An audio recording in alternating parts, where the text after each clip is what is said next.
Welcome, this is Rituparna for channel NE24.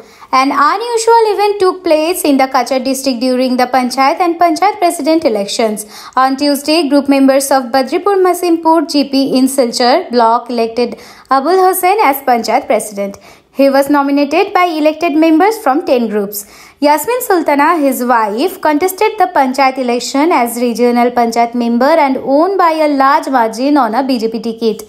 This husband-wife duo now hold two key positions in the same Panchayat, bringing joy to the area.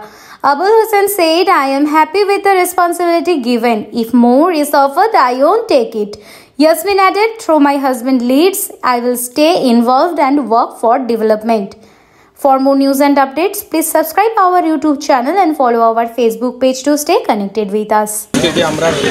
Election of taking আসলো এবং আজকে বদরপুর মাসিমপুর জিপির সভাপতি নির্বাচিতর দিন আসলো আজকে। তো বদরপুর মাসিমপুর জিপির সভাপতি হিসাবে আমার 10 জন মেম্বার সর্বসম্মতিক্রমে আমার তারা সমর্থন এবং প্রস্তাব করছেন। আমি এই মেম্বার হলতর রূপে অনেক সন্তুষ্ট